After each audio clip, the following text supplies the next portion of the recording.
कैसे हैं आप सब। आज करेंगे अपन fine art NCERT 11th class.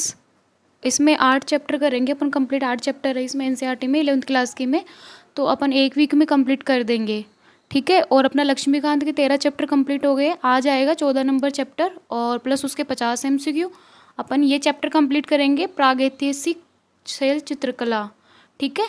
और फिर उसके बाद में अपन करेंगे 50 एमसीक्यू इसके। तो इससे आपको पूरा चैप्टर याद हो जाएगा और आप जब 2 से 3 बार रिवीजन कर लोगे तो आपको 100% याद हो जाएगा, ये मेरी गारंटी है। फिर आप चाहे कोई सा भी टेस्ट लगाओ, चाहे आप कोई सा भी एमसीक्यू लगाओ, प्रीवियस क्वेश्चन पेपर लगाओ किसी भी एग्जाम के। मेरा ब्रीफ इंट्रोडक्शंस, मैं ये यूपीएससी एस्पायरेंट हूँ। मैंने यूपीएससी मेंस लिखा है, पीसीएस एक बार प्री दिया हुआ है, उसका मेरा क्लियर था और अभी प्रिपरेशन रनिंग में है। आप जो भी मेरे साथ पढ़ रहे हो आके इस प्लेटफॉर्म पे माई का मोटिवेशन वर्ल्ड, मैं उनके सक्सेस की गारंटी देती हूँ अगर वो पूरा डेडिकेशन के साथ तैयारी करते हैं किसी भी एग्ज़ाम की, SSC, PCS, UPSC, EPFO, NDA वगैरह या वनडे एग्ज़ाम्स जो होती हैं उनका आप तैयारी कर रहे हो, तो आपको पता है कि आपकी जीके वगैरह कितना इंपॉर्टेंट होते हैं उसमें, आर्ट एंड कल्चर। और आपको तो वैसे बेसिक पता होना चाहिए, ठीक है। 11th 12th दोनों क्लास के एनसीईआरटी करेंगे अपन और उसके सबके जैसे चैप्टर कंप्लीट होगा अपन 50 एमसीक्यू लगाएंगे। ज़्यादा बड़ी क्लास नहीं होगी अपनी, 20 से 25 मिनट की क्लास होगी। चलो स्टार्ट करते हैं। पहले तो इसके इंट्रोडक्शन देख लेते हैं। मानव सभ्यता के विकास के आरंभिक चरण में मनुष्य ने जब बोलना लिखना नहीं सीखा था तब भी वह अपनी भावनाओं, विचारों और अनुभवों को व्यक्त करने के लिए चित्रों का सहारा लेता था। इसी काल की चित्रकला को प्रागैतिहासिक शैल चित्रकला कहा जाता है। फर्स्ट क्वेश्चन तो यही बन जाता है कि प्रागैतिहासिक शैल चित्रकला क्या है। जब मानव सभ्यता का आरंभिक चरण था, जब स्टार्टिंग थी, उस टाइम पे मानव ने लिखना पढ़ना नहीं सीखा था, तब भी वो अपनी खुशी, हंसी खुशी, अपने दुख के भावों को व्यक्त करने के लिए वो पेंटिंग्स बनाता था। पेंटिंग्स दीवारों पे वॉल पेंटिंग करता था। वो पेड़ के जो छाल है उसके गत्ते पे लिखता था। वो जो पत्ते होते हैं उन पे लिखता था। रॉक पेंटिंग्स का देखेंगे इसमें कि वो दीवारों पे जो रॉक्स पे कैसे पेंटिंग करता था, ठीक है, और किस किस तरीके से अपनी भावनाओं को व्यक्त करता था। तो यही प्रागैतिहासिक शैल चित्रकला है। और प्रागैतिहासिक शब्द का अर्थ है इतिहास से पूर्व का काल, यानी जब जब लिखित अभिलेख नहीं थे, ठीक है। प्रागैतिहासिक शब्द का अर्थ क्या होगा? इतिहास से पूर्व का काल, यानी जब लिखित अभिलेख नहीं थे। शैल चित्रकला का अर्थ, शैल, एक मिनट, शैल चित्रकला का अर्थ, शैल चित्रकला क्या होती थी?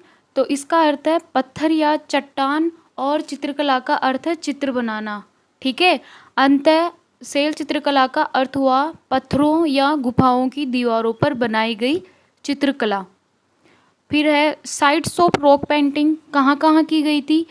तो भारत में अब तक 750 से अधिक शैल आश्रय स्थल, रॉक शेल्टर्स खोजे जा चुके हैं। सबसे प्रसिद्ध स्थल कौन कौन से हैं वो देखते हैं अपन। भीमबेटका जो मध्य प्रदेश में है, विश्व धरोहर स्थल में ये शामिल है। यूनेस्को वर्ल्ड हेरिटेज साइट में भी ये इन्वॉल्व है। सबसे प्राचीन और प्रसिद्ध स्थल है ये भीमबेटका। यहाँ लगभग 500 से अधिक गुफाएं हैं। ये गुफाएं विंध्य पर्वतमाला की पहाड़ियों में स्थित है।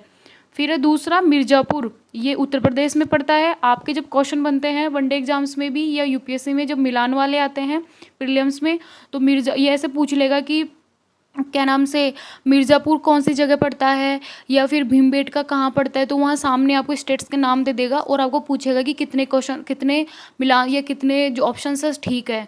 तो आपको पता होना चाहिए स्थान के कि ये कहाँ कहाँ साइड से, ज़्यादा नहीं है, ये 4-5 है, तो आपको पता होना चाहिए, ठीक है। मिर्ज़ापुर उत्तर प्रदेश में मिला है।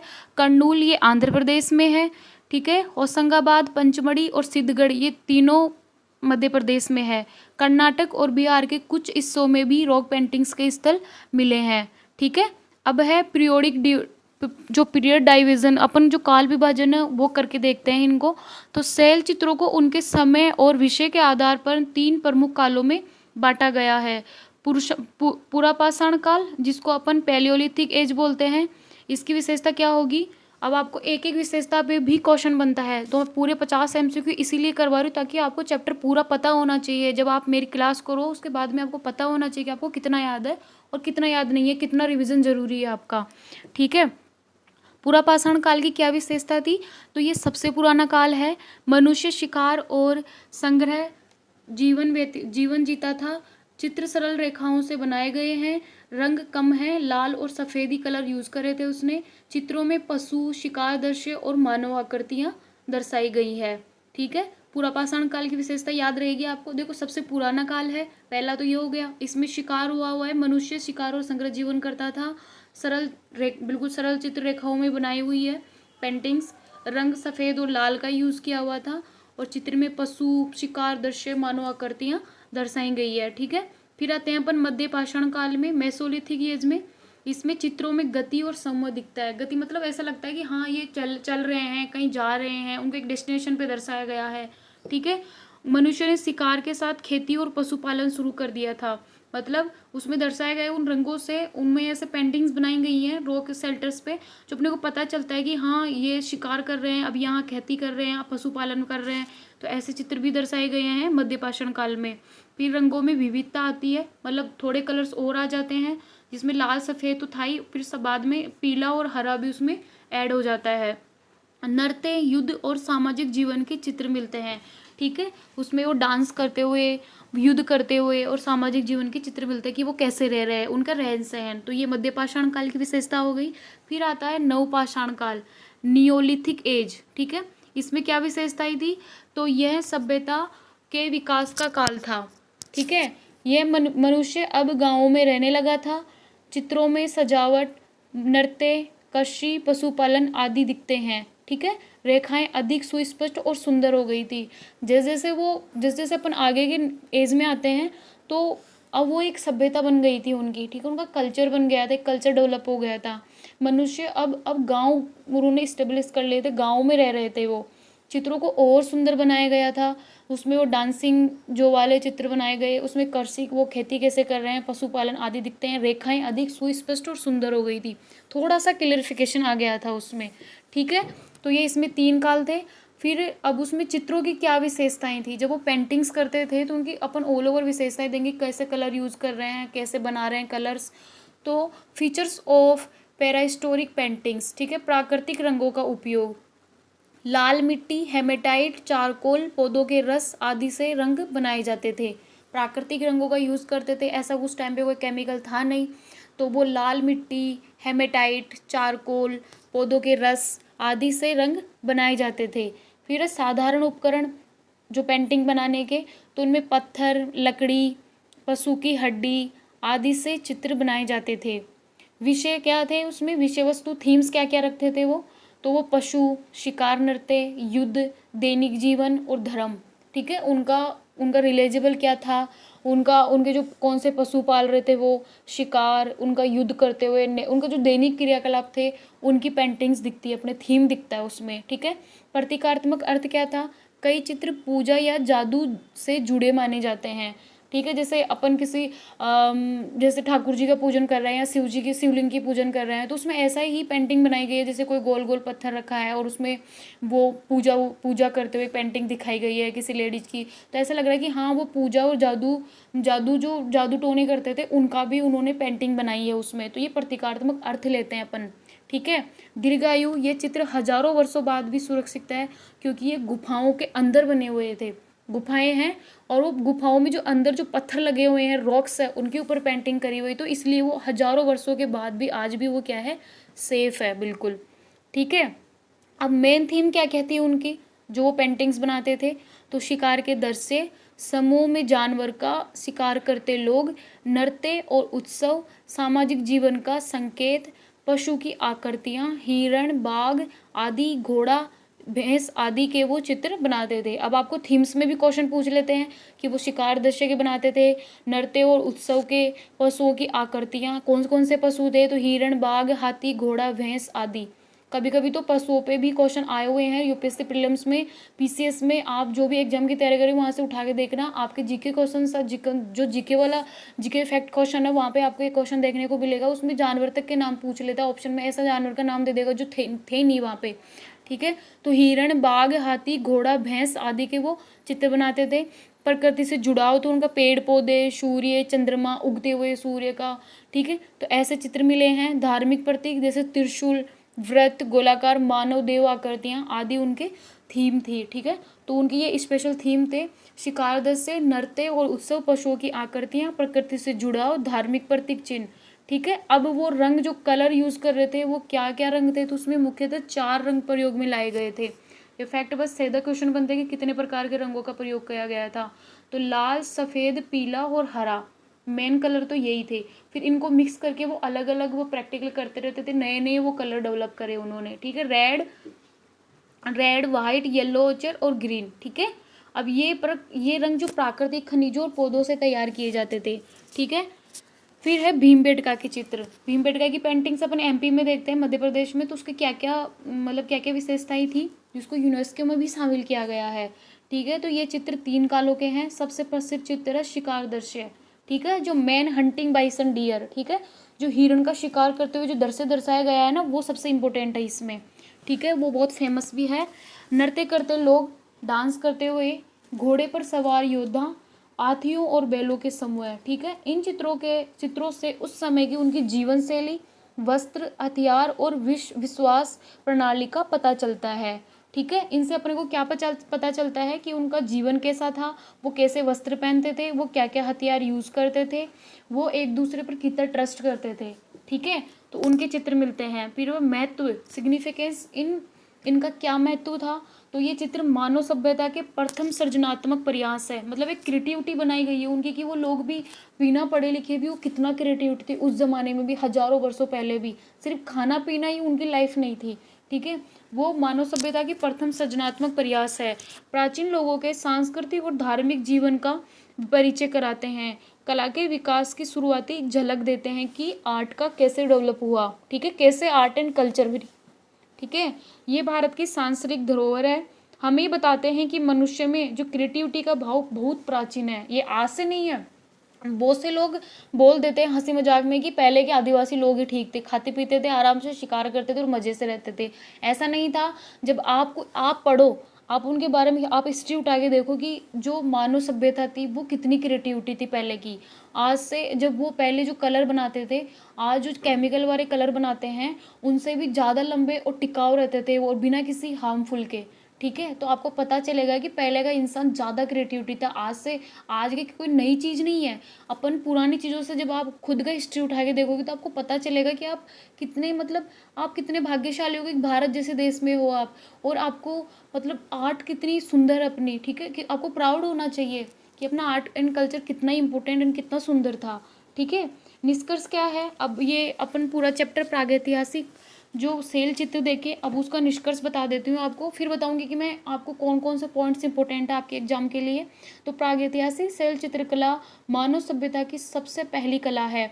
इससे पता चलता है कि प्राचीन मनुष्य ने केवल जीवित रहने की कोशिश करता था, बल्कि प्रकृति से प्रेरित होकर कला का भी सर्जन करता था। मतलब उसने कुछ क्रिएटिविटी भी ऐसी अच्छी की जिनको आज भी अपन पढ़ रहे हैं हजारों वर्षों बाद भी। भीमबेटका जैसे स्थल आज भी हमारे लिए उस समय की सभ्यता और संस्कृति की एक जीवन झलक प्रस्तुत करते हैं। ठीक है, अब क्विक रिवीजन कैसे है आपका, तो क्विक रिवीजन होगा कि सबसे प्रसिद्ध स्थल कौन सा है, तो भीमबेटका मध्य प्रदेश। रंग कौन सा यूज किया गया, तो लाल, सफ़ेद, पीला, हरा। मतलब उनके चित्रों में कौन कौन से रंग विषय, तो विषय क्या थे उनके, वो थीम क्या क्या रखते, तो शिकार, नृत्य, पशु और दैनिक जीवन। काल विभाजन, पूरा पाषाण काल, मध्य पाषाण काल और नवपाषाण काल। फिर है रंग सोर्स, मतलब उनके रंग जो वो कहाँ कहाँ से बनाते थे, तो प्राकृतिक खनिज और पौधों से। ठीक है, उनका उद्देश्य क्या था, धार्मिक, सामाजिक, सौंदर्यात्मक। ठीक है, तो उनका ये उद्देश्य था, इसीलिए वो चित्र बनाते थे। आपको पता होना चाहिए कि वो पेंटिंग्स क्यों कर रहे थे, उनको कौन बोल रहा था पेंटिंग करने के लिए, तो अपना धार्मिक, सामाजिक, एक सौंदर्यात्मक दृश्य वो करते थे, उनको मेमोराइज करने के लिए। ठीक है, उनको दर्शाने के लिए। ठीक है, अब अपन करेंगे इसके 50 MCQ, प्रागैतिहासिक सेल चित्रकला के 50 MCQ।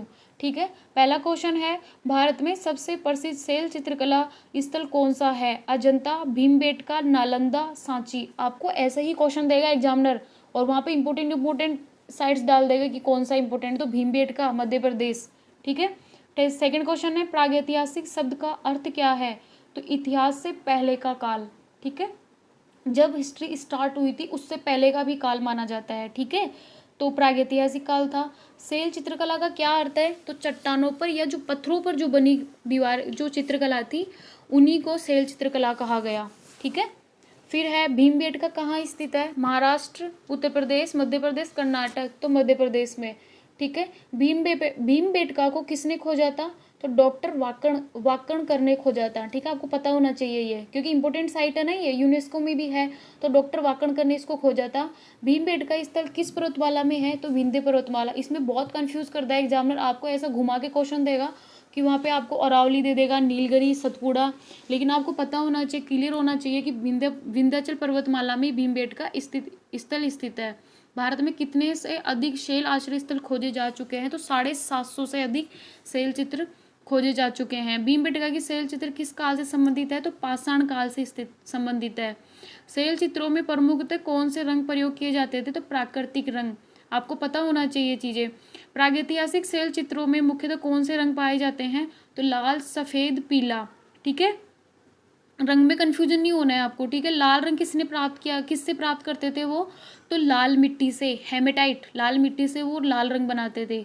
ठीक है। शैल चित्रों में कौन सा विषय सबसे अधिक दिखाई देता है, तो शिकार दृश्य। ठीक है। महापाषाण मध्य पाषाण काल के चित्रों की क्या विशेषता थी, तो वो गतिशील और समूह में चित्र बनाए गए थे। ठीक है।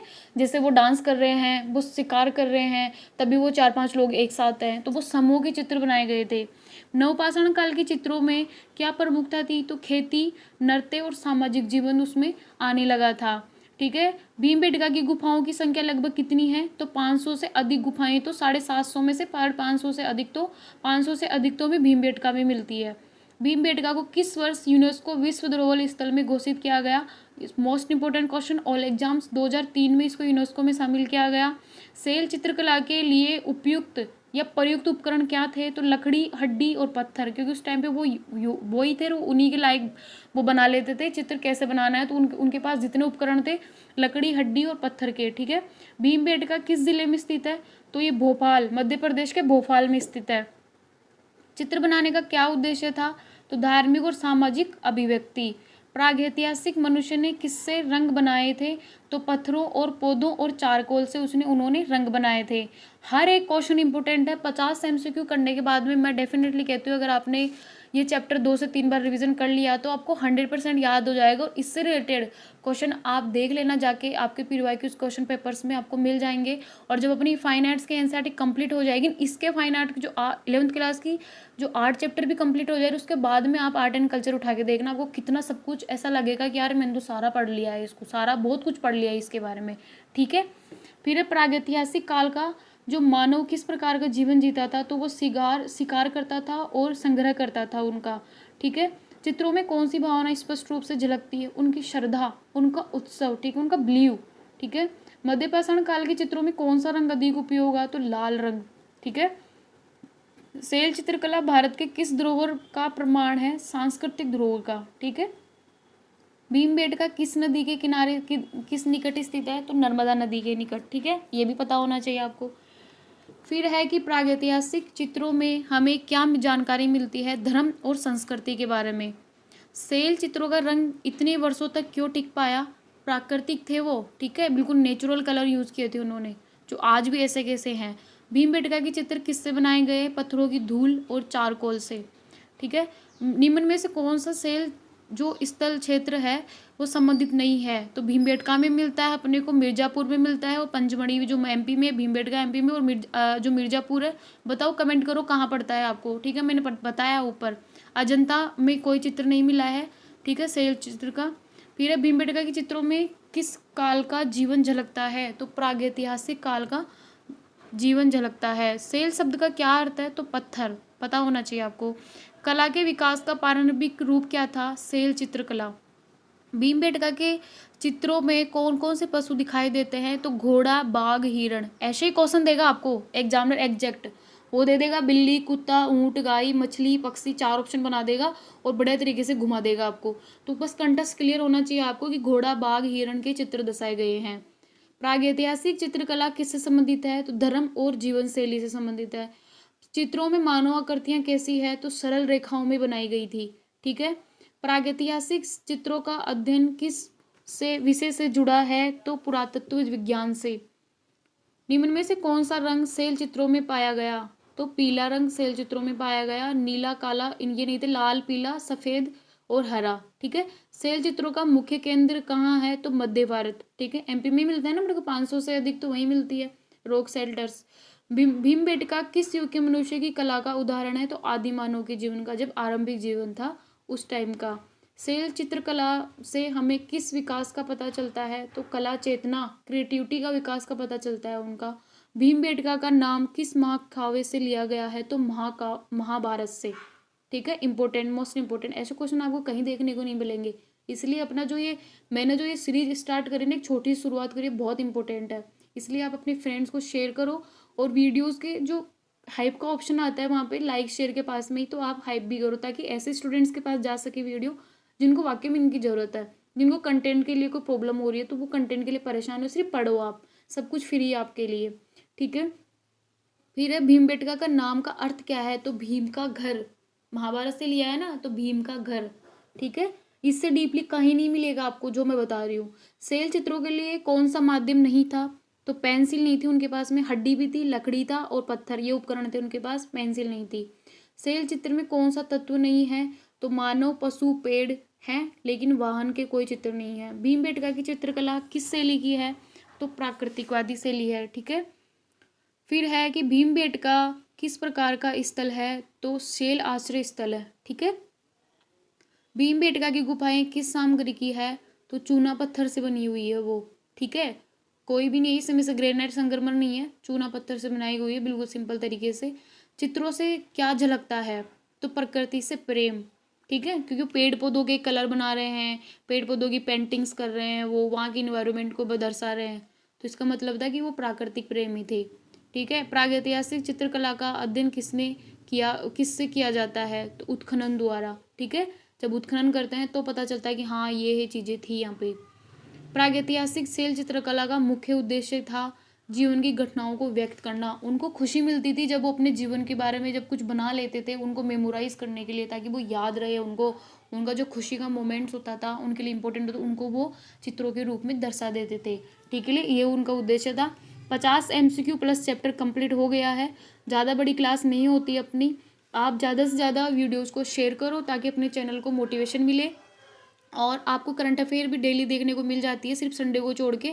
ठीक है, आप वहाँ जाके 10 MCQ होते हैं डेली करंट अफेयर के, आप देख सकते हो। 50 सेकंड का वीडियो होता है ओनली, और आपके घर में जो भी न्यूज़पेपर आ रहा है प्लीज़ आप उनको कंटिन्यू पढ़िए, और MCQ 10 MCQ मेरे कर लीजिए, और मंथली करंट अफेयर भी मैं करवा दूंगी, उसके कम से कम अपन 200 से 300 MCQ करेंगे, तो आपका पूरा जो रिविज़न हो जाएगा, पूरा जो मंथ का जो करंट अफेयर होगा ना वो। और उसके बाद भी अगर आपको ऐसा लगता है कि नहीं करंट अफेयर नहीं कवर हो रहा था, मंथली मैगजीन ले लो। ठीक है, दृष्टि आई इसकी भी अच्छी आती है, विजन आई इसका भी अच्छा है, तो जो भी आपको बेटर लगे, किसी भी एग्जाम, जो किसी भी कोचिंग संस्था का जो आपको बिलीव हो ज़्यादा, तो आप ले सकते हो। बाकी मेरे हिसाब से तो आपको ज़रूरत नहीं है, क्योंकि आप जो पढ़ रहे हो उसको बार बार पढ़ो। मैं तो हर स्टूडेंट को हर क्लास में यही बोलती हूँ कि आप जितना पढ़ रहे हो उसको बार बार पढ़ो, कम पढ़ो लेकिन ज़्यादा ज़्यादा बार पढ़ो उसको। ठीक है, यही एग्जाम की निकालने की ट्रिक है। क्वेश्चन ऐसे, जो भी आप पढ़ रहे हो कंटेंट ऐसा पढ़ो कि आपके एग्जाम से रिलेटेड हो। ये पता कैसे लगेगा आपको? PYQ से क्वेश्चन पेपर लगाओ पहले के, आप सिलेबस पढ़ो। ठीक है, और जो एग्जाम की UPSC, mostly UPSC exam preparation कैसे स्टार्ट करनी है आपको 0 लेवल से, उसका क्लास मैं जरूर जल्दी लेके आऊँगी, आप देखना। ज़्यादा ज़्यादा क्लास को सपोर्ट करो प्लीज़। Thank you.